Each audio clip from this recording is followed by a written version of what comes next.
Seberapa makmur Indonesia di masa jayanya?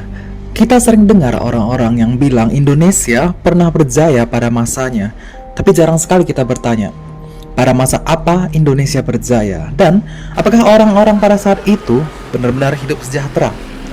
Atau itu semua hanya ilusi yang diciptakan oleh ingatan nenek kakek kita? Karena seperti kata seorang penulis dari Britania Raya, sejarah ditulis oleh sang pemenang. Jauh sebelum Indonesia menjadi sebuah negara, wilayah Nusantara sudah dikenal dunia. Sekitar abad ke-7 hingga abad ke-13, kerajaan maritim seperti Sriwijaya berjaya karena menguasai jalur perdagangan laut yang sangat sibuk. Selat Malaka menjadi nadi ekonomi regional. Kapal-kapal asing datang dan pergi, membawa rempah, emas, kain, dan terutama membawa cerita tentang kekayaan Nusantara. Di sekitar pelabuhan-pelabuhan besar, kelompok tertentu hidup jauh lebih makmur dibanding masyarakat desa. Para bangsawan, penguasa pelabuhan, pedagang besar, dan perantara dagang menguasai arus barang dan pajak. Mereka tinggal dekat pusat kekuasaan, memiliki akses pada barang impor, kain halus, perhiasan, dan makanan yang tidak bisa dijangkau oleh rakyat kebanyakan. Kekayaan terkonsentrasi di kota-kota pelabuhan dan lingkungan istana menciptakan lapisan elit yang hidup nyaman dari lalu lintas dagang internasional. Kejayaan Nusantara dipamerkan kepada dunia lewat kemewahan segelintir orang ini. Namun, jika kita turun dari pelabuhan ke desa-desa, pemandangannya langsung berbeda. Sebagian besar masyarakat saat itu hidup sebagai petani, petani ladang, petani sawah, atau nelayan. Hidup mereka bergantung pada musim, cuaca, dan hasil alam. Rakyat kecil inilah yang memproduksi komoditas yang dijual para elit ke luar negeri. Tetapi justru merekalah yang harus berkutat dengan pajak dan umpeti setiap hari. Dan jika hasil panen buruk, hidup mereka langsung terasa berat. Bagi rakyat biasa, kejayaan kerajaan bukan tentang diplomasi atau pengaruh internasional. Semua pamor itu tidak ada artinya bagi mereka. Kejayaan bagi mereka berarti panen cukup, laut yang bersahabat, dan penguasa yang tidak menaikkan pajak terlalu tinggi. Karena hidup tanpa ada jaminan sosial, tanpa ada tabungan yang berarti, itu berarti satu saja gagal panen bisa berarti kelaparan berbulan-bulan. Ketika Majapahit mencapai puncaknya pada abad ke-13 hingga abad ke-15 di bawah Raja Hayam Wuruk dan Mahapatih Gajah Mada, kekuasaan politik terlihat sangat luas. Dari luar, Majapahit tampak megah, namun bagi rakyat desa, hidup tetap sederhana, hierarkis, dan berat. Kekuasaan raja terasa jauh, tapi dampaknya nyata lewat pungutan dan kewajiban kerja. Iya, kalian tidak salah dengar, kewajiban kerja atau yang lebih kita kenal dengan kerja paksa. Dan ketika jalur perdagangan dunia berubah, ketika konflik internal muncul, kerajaan-kerajaan ini runtuh. Rakyat tidak hanya kehilangan penguasa, tapi juga kehilangan perlindungan ekonomi yang sudah rapuh sejak awal. Kejayaan yang bergantung pada arus global ternyata tidak pernah benar-benar kokoh di akar rumput. Jadi, apakah masa ini bisa dikatakan masa jayanya Indonesia? Kita lanjut sekitar 400 tahun ke depan, ke tahun 1945. Kenapa 400 tahun? Karena selama kurang lebih 400 tahun, Indonesia mengalami penjajahan. Dan sudah jelas, tidak ada kata makmur, apalagi berjaya bagi bangsa yang dijajah. Atau mungkin lain kali kita bahas bagaimana kondisi rakyat Nusantara selama masa penjajahan. Coba tulis di kolom komentar kalau mau kita bahas. Indonesia kemudian lahir sebagai negara merdeka pada tahun 1945 di bawah Presiden Soekarno. Singkat saja, secara ideologi dan politik, Indonesia berdiri tegak. Dunia mengenalnya lewat Konferensi Asia Afrika tahun 1955. Namun bagi masyarakat Indonesia, tahun-tahun itu adalah masa-masa bertahan hidup. Inflasi tinggi setelah baru selesai perang membuat harga naik hampir setiap hari. Barang-barang langka. Mungkin banyak di antara kita yang sering mendengar cerita nenek kakek kita yang harus kreatif hanya untuk makan. Pakaian mereka banyak yang dijahit ulang, makanan dibagi rata untuk semua anggota keluarga.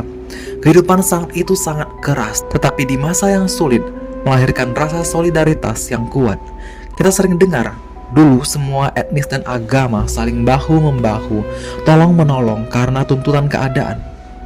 Indonesia besar di panggung dunia, tapi rakyatnya masih hidup dalam keterbatasan ekstrim. Perubahan besar datang ketika Soeharto mengambil alih kekuasaan pada akhir 1960. Inflasi yang sebelumnya menghancurkan daya beli ditekan drastis. Ekonomi mulai tumbuh stabil, dan disinilah perubahan pengalaman hidup rakyat paling terasa. Pada era tahun 1970-an hingga awal 1990-an, bagi banyak keluarga, disclaimer dulu, khususnya daerah Pulau Jawa, bukan menunjuk kepada suku tertentu, tetapi memang faktanya pembangunan lebih banyak terkonsentrasi di Pulau Jawa. Ya, bagi banyak keluarga, hidup mulai terasa lebih teratur. Harga beras relatif stabil.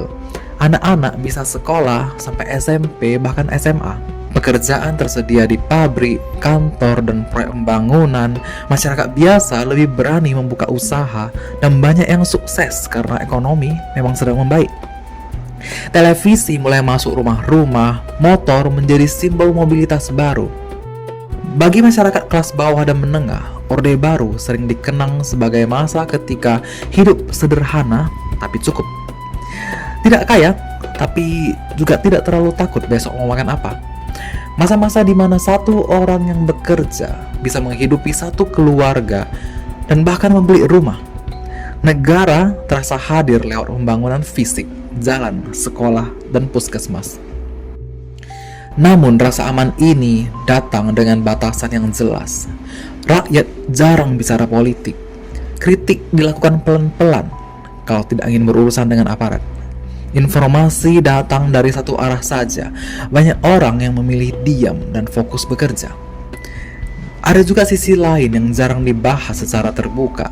Pada masa ini, Indonesia dipandang sebagai tempat hidup yang relatif stabil di kawasannya, khususnya Asia Tenggara. Ada warga asing yang datang bekerja dan membangun keluarga di Indonesia karena melihat kehidupan yang lebih layak dan terjangkau dibanding negara asalnya.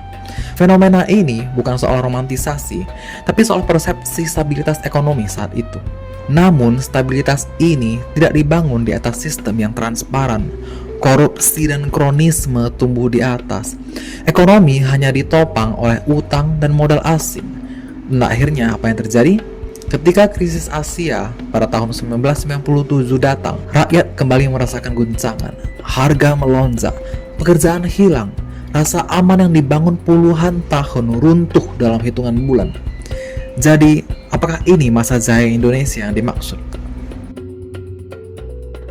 Pasca tahun 1998, Indonesia memasuki era kebebasan di bawah kepemimpinan Bapak Presiden almarhum B.J. Habibie, Abdurrahman Wahid, Ibu Megawati Soekarno Putri, hingga Presiden Susilo Bambang Yudhoyono. Rakyat mendapatkan suara, tapi juga menghadapi ketidakpastian baru. Ekonomi tumbuh, tapi lebih terasa kompetitif. Lapangan kerja tidak lagi otomatis tersedia. Banyak orang yang masuk sektor informal. Hidup jadi lebih bebas, tapi juga lebih individual. Dan hari ini, di era Presiden Joko Widodo dan Pak Prabowo yang meneruskan tongkat estafet kepresidenan, Indonesia terlihat aktif membangun infrastruktur.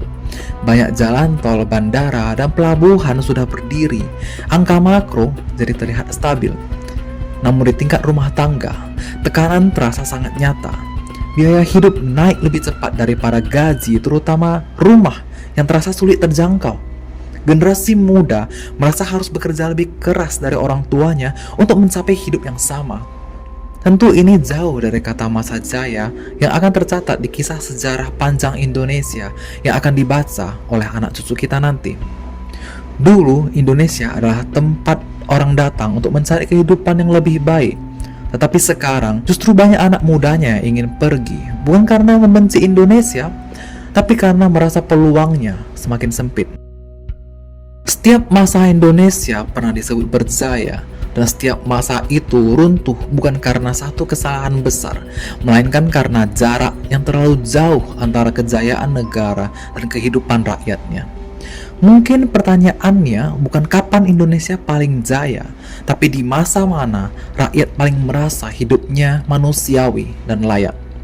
Menurut kamu di era mana Indonesia paling mendekati masa jayanya? Silahkan komen di bawah. Jangan lupa like dan subscribe channel Coffee Story ini agar channel ini bisa membagikan lebih banyak lagi cerita-cerita seru lainnya. Terima kasih.